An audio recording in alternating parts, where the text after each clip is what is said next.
So what if your dream clients are clicking on your website right now and then clicking away within seconds? A poorly designed website isn't just ugly, it could actually be costing you leads. So in this video, I'm going to be going over the 8 most common mistakes that we see contractors making that are costing them high-paying clients. Coming up, you're going to learn exactly what your website needs to have to attract high-paying remodeling clients, what to avoid at all costs, and examples of real websites that are doing this well so you can see exactly how to apply this to your own website.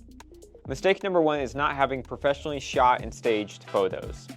Now, if somebody comes on your website and the first thing they see is this, they may not be sticking around to figure out more about what you actually do and how you can provide them value. The job of your website is to build confidence with your homeowners that you are the person for the job. Nothing can do that better and faster than photos of your actual work. You can't overcompensate with text and make up for your lack of photos. It just doesn't work that way. Like, I'm not talking about stock photos either. We used to say, well, stock photos are fine if this, this, and this. But at this point, both homeowners are smart enough to pick out stock photos like this one, as well as Google is able to pick these out as well. So you're not just hurting your relationship with homeowners, but you can actually be hurting your website's ranking. They value people with original media more than stock photos. Here's one of the remodelers that we work with, Vought Construction. It's a beautifully well done page, but a lot of what makes this look so appealing is just the photos themselves. I mean, if you look at this website here, there's not much on this page to mess up right now, except for the photo. Pictures like these are really what sells the project in your client's eyes, so don't skip over this. I am a strong proponent of the belief that photos of your work is some of the highest ROI marketing activities that you can have. You can put them on your website, you can put them on social media, you can send them directly to future clients. This is a resource that you can use anywhere, but especially on your website. And even more importantly, on another page on your website that most contractors miss, and we'll come back to that later in the list. Number 2, not speaking your client's language. One of the things we have to constantly remind our clients and ourselves here at CGN is that design build firm is not a term that people are looking up. You can go to Google Trends and look it up yourself. People don't search for that. They're much more likely to look up home remodeler, kitchen and bath remodeler, etc. Now, I know these specialized terms can help separate you from the competition, and using a term just like a generic term like remodeler or even general contractor kind of makes it feel like you're lumping yourself in with people that's below your skill set. But the truth of the matter is, if there's not people searching for your service, then you're missing out on opportunities. We have a client right now, Bulletproof Pond and Lake, and on their website you can see we have them listed as an excavation company. Now what they do is they come in, they survey the land, dig out a massive area for a lake, and then have it get filled up over time with water to create a lake in somebody's backyard. Naturally, when we had the discussion with them about them being listed as an excavation company, they said, no, we want it to be a pond installation company. Nobody is looking up pond installation company. Now, excavation company, you might have a chance.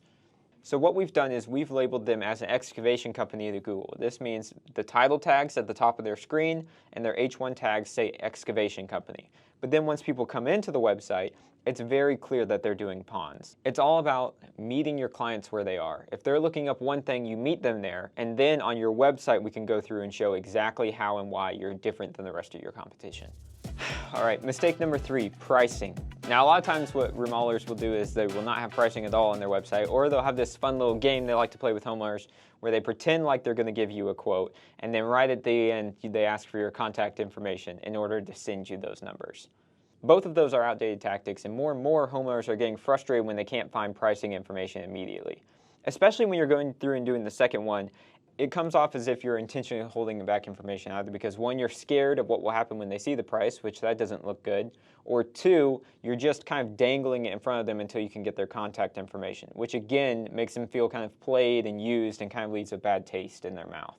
So here's what we found to be the best solution here is doing a ranking of maybe like a good, better, best, or on this website for Rainy Blair Weidman, we've called it limited kitchen, expanded kitchen, and unlimited kitchen. I think there will be a website we'll visit later on that used the words large budget remodel. I would probably do away with that. Unlimited kitchen would probably be a better bet. Now you can take this and you put this lower down on the page so they've had time to see the value of the kitchen. We have copy around to revitalize your Atlanta kitchen, popular upgrades, things they can think about getting, create your dream kitchen in Atlanta. They can see your portfolio, and now that they've had a better idea of what you're capable of doing, now they can go through and see pricing. And not only that, but they have a few different ranges so they can do some self-selection and see well, I'm definitely not the unlimited kitchen remodel, but I don't want to be the limited either. So maybe that expanded kitchen right at the 180 is about where my price range is. We found that this is often the best of both worlds for the remodelers and the homeowners. Number 4, don't get carried away with the widgets, pop-ups, review things, the chat bots. All of these things can seem flashy and like a good deal when you're talking to a marketing company or a web development company. But in practice, some of these things fall flat on their face, especially these pop-ups. I've never encountered a pop-up that seems like a good idea. And even things that are helpful, like having a pricing calculator on your website so people can go through and do the math themselves. But a lot of times what can happen is this will distract you from kind of the invisible things going on your website that mean a lot more to homeowners than a pricing calculator. I'll show you what I mean with our next 2 points. Okay, number 5. This website right here is a good example of one of those invisible factors I was talking about. Let me scroll through and see if you can see it.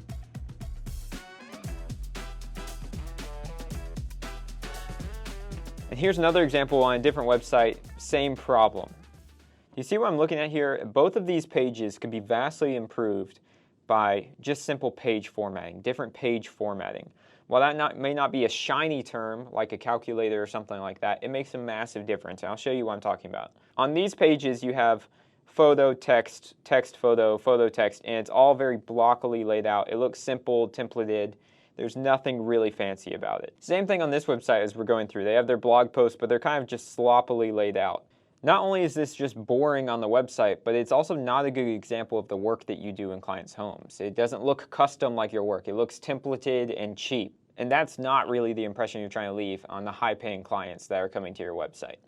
With that in mind, now look back at this again. Do you see how this is, while not terrible, very basic, and you can tell there's no creativity or forethought put out to the design? Let me show you an example of what this could look like. So this is one of our clients' box construction in Temecula. And right at the beginning, we have a big hero section with video in the background, takes up the full screen. As we scroll down, we have our services coming in through here, and you can have the option to interact with them, scroll through it that way. Then we have our portfolio section. And here's a nice link that can take you to there. We have another video, section of text, background color changes, and now we have everything left aligned, changing up this stuff in a way that still feels balanced and fresh as people are scrolling through the site. It makes it look so much more custom than if we'd taken these exact same high quality photos and just laid them out in a grid.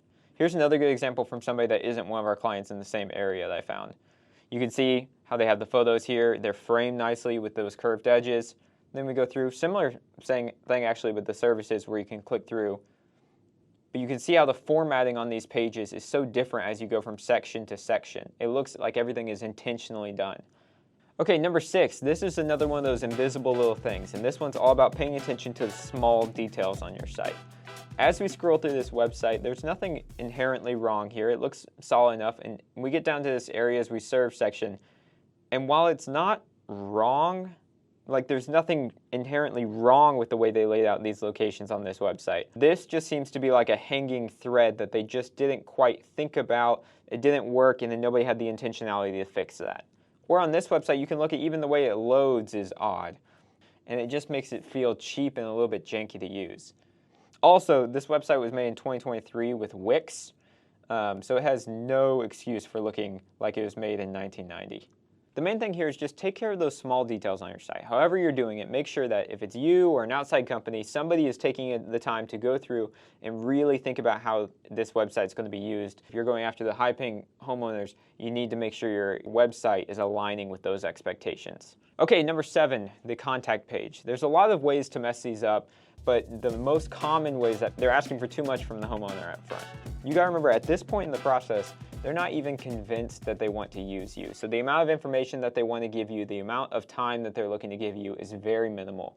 Make sure that they aren't going all the way through your website, getting to your contact page, and then getting discouraged. We had AJ Ballantyne on the podcast. He's the owner of a $10 million remodeling company, Cornerstone Remodeling, and he got his design process down to 9 days. And one of the things he spoke on that was a big time saver for them and for the homeowners was to use a Calendly link so a homeowner can come on and literally schedule exactly when they want to have the phone call with him. We noticed that it was easier for us to track down these particular homeowners and cancel their discovery call if we found out that they didn't have a good budget or they weren't in our area. than it was to pick up the phone on a Monday morning and answer the 4 or 5 inquiries that came in over the weekend, right? They were already on the calendar. It was easier for us to take them off rather than try to track them down. We also want to build the perceived value that they're already further along with us than they are with any of our other competitors. Because if they're out looking for making 3 appointments in the same day, they're going to email 2 other contractors. They're going to wait 24, 48, 72 hours, or perhaps never for a response. Well, with us, it's already done.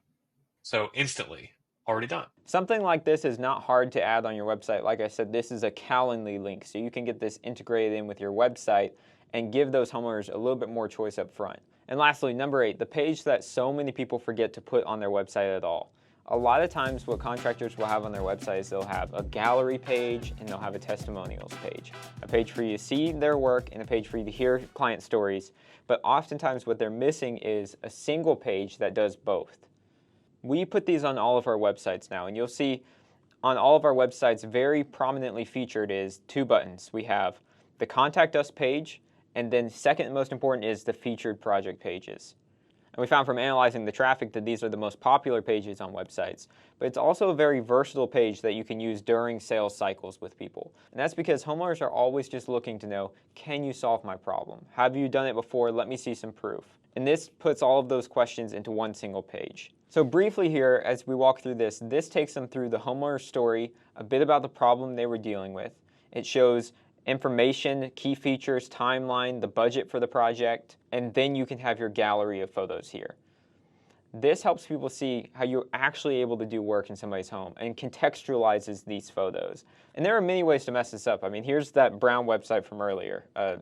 Here's what they did with it, large budget bathroom model. But even if it's not this bad, there are many ways to mess it up. And over the years, we've kind of figured out the best format for it. So in this video right here, I'm going to walk you through a bunch of examples of our feature project pages and all the little details and things we put into them to make them as effective as possible in selling your future clients. I hope this video was helpful for you guys. I will catch you on the next one.